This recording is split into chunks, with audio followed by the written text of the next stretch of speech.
I just flew in from Quebec and boy, are my arms tired. Cruise news time. And I did the math this morning and shockingly, 10% of the group that I was with on the Caribbean Princess, they got infected.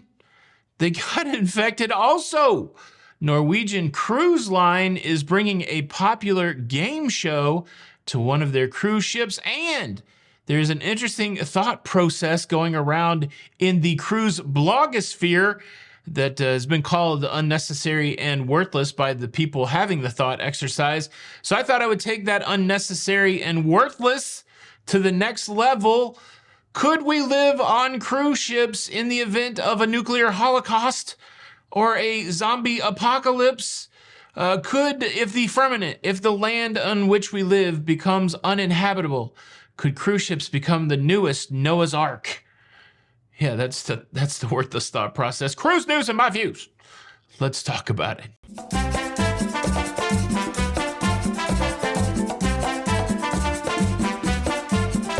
Hey, what's up, everybody? Welcome to La Lido Loca. I'm your host, Tony, here with the latest cruise news and views for your face.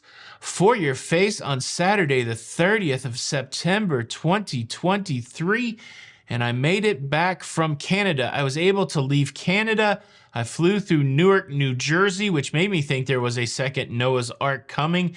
And it was not without incident. I had like 4 incident things that happened during travel yesterday.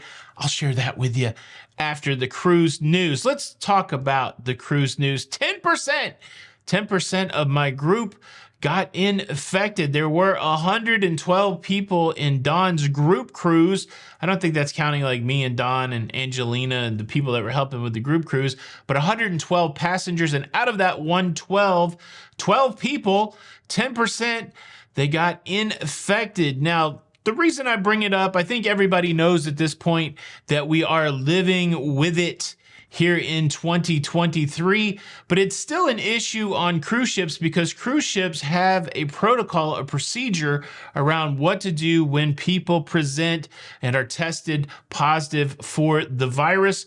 Just on my deck 11, as I would walk up deck 11, I should have filmed it. I apologize for not filming it.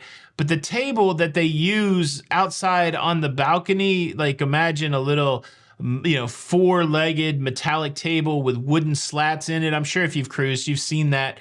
Those were placed outside the doors of several cabins. And there was one cabin I noticed for basically the duration of the cruise. There was a table presented there. And I believe that's how they were feeding the people that were somewhat isolated and locked down. A couple times when I passed, I saw like lobster tail shells, and the lobster tail shells kind of indicated to me that they'd gotten food from the main dining room on lobster night, but also people that were isolated were allowed to order from the specialty dining. And so this was a visual indicator that people, at least on my deck, had been infected. I don't think they're moving people to a separate ward anymore. I think people are sheltering in their own cabin.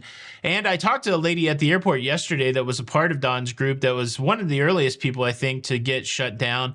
I think she was isolated for 4 days of that 10-day cruise. She was cleared at some point, was able to go out on excursions. So it's what's happening in cruising right now. And I wanted to bring it up. There's a lot of things that it brings to mind to me, and especially it rang home when I was traveling. A couple things. I saw a lot of people not washing their hands at the buffet, right? I ate most of my meals in the buffet.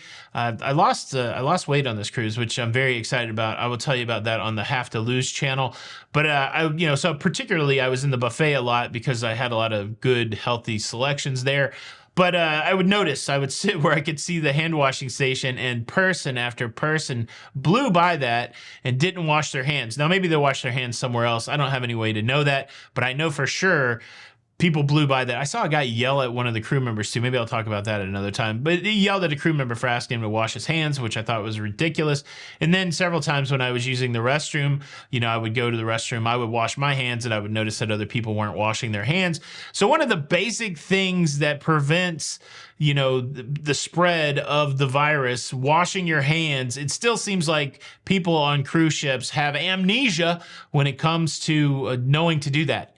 Or, you know, they're just living boldly, risking it for the biscuit, not washing their hands. So wash your hands. And then the other thing that came to mind, a lot of people were wearing face coverings on this cruise. I didn't get to the point where I thought should wear a face covering. I don't bring mask with me. And there's been a lot of talk that I guess there's a new booster out. I haven't had a booster shot probably in a year or something like that. So maybe it's time to go get the booster. Of course, I'm pro-vaccine, pro-booster. I know everybody's not that out there, but I'm just saying it in case you are somebody who is inclined to get the booster. I think there is a new one out. So there's that, that kind of thing. And to be honest, I didn't get super concerned as I started to see more and more of those tables outside of doors. The situation that we're in right now is it's fairly treatable. It's much more mild than when we first encountered it. But interestingly, on my second flight to get home yesterday, I was a little concerned about it because there was a guy behind me that was coughing, open mouth, not covering his mouth, like straight up behind me. I was just imagining whatever stuff was coming out of his face, just straight up coming through the chair and infecting me. But then I was concerned. I was like, dude, could you like wrap a towel around your head or put a handkerchief in front of your face or something? I didn't say anything. I should have, but I'm very non-confrontational. I just sat there and prayed that I wouldn't be getting any kind of funk. And of course, it'll take a few days for the funk to hit me after the plane ride, but I feel really good, other than the fact that this guy was grossing me out. And then, of course, I got served a meal, and then he's like coughing. I'm like, oh, blah, blah. You want to lose some weight, just have a dude cough on your food. You won't want to eat it anymore. Okay, so there's that story. I lay it out there not to alarm anybody. I lay it out there not to incite any of the people that get all twisted in their brain about this thing. I just lay it out there just to let people know that just like every other aspect of society, people are getting infected, and that's no different on a cruise ship. Cruise line seems to be doing a really good job of taking care of those people that do get the virus. And yeah. There you go. A cruise news story number 2. Carnival has had a lot of success with their Family Feud game show on their newer cruise ships. I believe the Mardi Gras and the Celebration. I don't know if it's gone to any other cruise ships, but basically they've spent some money and got some licensing, and they replicate the Family Feud experience right there in the main theater. It's a lot of fun. I feel like there's probably another popular game show that I'm not thinking of. I don't know that Voice of the Ocean counts, but it's like watching The Voice on TV on Princess cruise ships where they have a little talent competition for people that are singing. Well, now we have an announcement that another very popular game show is coming to a cruise ship near you. Just one for right now. This one will be on the NCL Escape, and they are getting their own version of Wheel of Fortune. It's a pretty fun game show. I watched it a lot in my youth. I feel like we had a set dinner time. Like my mom and dad were really good about having a set dinner time. And I think that dinner time coincided around Wheel of Fortune and Jeopardy coming on at the same time. So either before or after a meal, we'd watch Wheel of Fortune and Jeopardy almost on a nightly basis. And of course, play along, try to guess the puzzles, try to do the answers in the form of a question when watching Alex Trebek, RIP, on Jeopardy. And yeah, so I'd be interested to watch this. It's kind of fun. I'll throw a puzzle up here if you want to try to answer it in the comments. It's kind of maybe something I could do reoccurring, but yeah, here is your Wheel of Fortune puzzle for today. Do do do do do do do. Hey man, that's the Jeopardy song. Ed McMahon is dead. Yes, I got it. I don't know what the music is for Wheel of Fortune. Do, do, do. I don't know, but you could buy a trip to Hawaii. How about that? That was cruise news story number 2. Now, I want to go into this deep thought process. Could cruising be a viable option for humanity in the case of a zombie apocalypse? And the reason I use zombie apocalypse is because I need to throw back to something I talked about on a show a couple days ago. But before I put a bow and wrap all that, bring all that to your face, let me quickly invite you to subscribe. If you like staying up to date with everything going on in cruising, please consider subscribing with the notification bell on. That way you don't miss out on any of these episodes. Thank you in advance. Okay, the reason I want to use zombie apocalypse in this context is because the other day I was talking about lingering, and somebody said, Tony, you missed a great opportunity to sing some of the Cranberries song Linger. And so I don't want to sing Linger. I love the Cranberries, and I was very sad when Dolores O'Riordan passed away. Some of my great memories of the 90s was listening to that CD that had Linger and Zombie on it. So with that in mind, let me hit you with a little of the Cranberries' Zombie. With their tanks and their bombs and their bombs and their guns in your head, they're still crying. What's in your head? In your head, zombie, zombie. You know the song. Zombie, oh, oh, oh, oh. I don't know, great song. Shout out Ludacris. Okay. Here's the thought process going over the cruise fever. And this article was written by John Sousa, co-founder of Cruise Fever, who I don't know at all, but I think his brother is Ben. They look around the same age. I know Ben from Cruise Fever. So John, sorry that I don't know you, but he wrote this article and he said it's completely pointless article, completely pointless thought process, but he wanted to know how much of the world's population could fit on cruise ships if necessary. And so he did the calculations, boop, boop, boop, boop, boop, boop. And he found out that there are 325 cruise ships across 36 cruise lines that could house people if necessary. And then he did a calculation based on double occupancy and then crew member ratio versus people ratio to determine how much of humanity could fit on these 325 cruise ships. And I said out loud in this studio to John, who I don't know, no, John, this isn't a useless exercise. This is a helpful exercise because things could happen. There could be a nuclear holocaust. There could be a zombie apocalypse. There could be a killer tsunami that makes the land on which we live uninhabitable.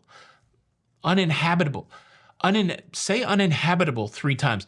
We wouldn't be able to live here is what I'm trying to say. And our only respite from that disaster would be cruise ships. Every other ship got destroyed. I don't know, but it would just be cruise ships. So what's the number? So that's the buildup, right? What is the number? Well, according to the calculations of John Sousa, who I believe is the brother of Ben Sousa, who now I'm wondering if they're related to John Philip Sousa.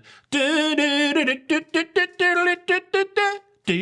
number 822,758 people guessed, and 276,857 crew members, a little over 1 million people floating around on 325 cruise ships, waiting to reestablish humanity once the calamity has subsided and the land is inhabitable again. I guess in reality, all it really would take would be two viable, fertile people to regenerate humanity. But then there would be a lot of weird cousin loving stuff going on at some point, but that's neither here nor there. A great thought exercise. Shout out to the Sousa brothers over on Cruise Fever. Now, let me tell you about my adventures home. Yesterday, there was flooding in New York City. Anybody that's dealing with that, that's gotta suck. I've seen a lot of video coming out, and I flew into Newark, New Jersey from Quebec.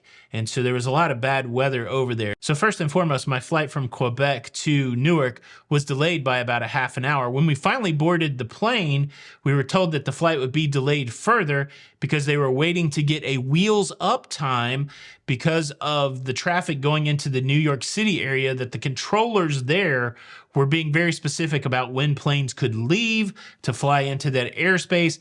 And so we had another half-hour wait waiting for our wheels up time. And gloriously, we got our wheels up time. And about the time that we got our wheels up time, a small aircraft broke down on the main runway that we needed to use to leave Quebec. And so we had another delay as they towed this Cessna-looking type airplane off of the runway, some sort of flat tire, and then they had to go through an inspection process for the length of the runway to make sure that no debris came off of that small aircraft, hindering our ability to leave Quebec. But leave Quebec we did. We left Quebec about an hour and a half later than what we were intended to. And I was a little concerned because I had about a 2.5 hour window to make my next flight once I got to Newark. And of course, coming in from Canada into the United States, I had to do a little different process than just flying from one city to another in the US. Unfortunately, the flight from Quebec to Newark, very uneventful, a little bumpy as we went through the bad weather to get on the ground in Newark. And when I landed, I got a text message from United that says, hey, your next flight is boarding in about 75 minutes. And oh, by the way, we anticipate it's going to take you 82 minutes to get to the gate. We landed at Terminal B. I had to go through US Customs. I cleared US Customs. I had to retrieve my luggage that was on the flight from Quebec. I had to take that luggage and recheck it with the airline.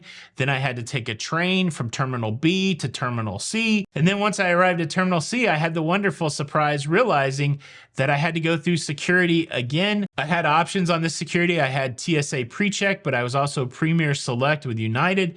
The Premier Select line was shorter. However, I lost some of the benefits of my TSA PreCheck. I had to take my belt off. I had to take my computer out of the bag. I had to take apart some of my camera bag. And by the time I got through all of that, I only had 8 minutes left to get from the security in Terminal C, which is gate 70, all the way to the last gate, gate 88 at the end of the terminal. So I didn't even repack my bag. So I'm going through. And look, I don't have my walking shoes on. This was a big mistake. I got shoes that I wear because I like to wear them. I got some Nikes that I wear, but then I also have some like old man, a lot of sole, good walking shoes that I wear when I think I'm going to do 10,000 steps. I did not anticipate that I was going to do 10,000 steps yesterday, but I did across the airports. I had on the shoes that made my ankles hurt if I tried to go very fast. And so here I am. I got belt in hand. Fortunately, my pants weren't falling down. I'm carrying a laptop. I'm carrying an iPad. I got my camera bag. I got a roller bag. And I'm just doing my best to get from 70 to 88. I'm sweating profusely. I have to go to the bathroom. I haven't had lunch. It was a challenge, and I'm huffing and puffing. I finally get to the plane, and I get on board with at least 10 minutes to spare, and I sat there and, sat in a puddle of my own sweat with no belt on and tried to repack my bags and compose myself for the flight home, all the while contemplating would my big butt fit in the airplane bathroom so that I could pee. And in a stroke of irony, as I sat there, the flight attendants came on the loudspeaker and said, hey, we have 7 passengers coming from an international flight. This is the last flight to Tampa tonight, so we're going to delay this flight for 30 minutes while we wait for them. And I thought, man, I could have taken my time. I could have gone to the restroom. Either way, I was just happy to be on the plane. We got everybody on board. We took off. We came to Tampa. They were able to make up some of the time in the air. We landed in Tampa around 11:18. By the time I gathered my luggage and got to Jenny B, it was about 11:45. And then when we got home, it was about 12:30, 1 o'clock. So that's why the show's a little delayed today. But yeah. I'll go through whatever hassle it takes to go on these cruises. I had such a great time on this 10-day cruise. It's that cruise life, baby. There ain't nothing better. And that's your show for today. Smack that like button. This is Tony B saying until the next time, we'll see you on the Lido. Bye. Cruise news. Cruise news. Cruise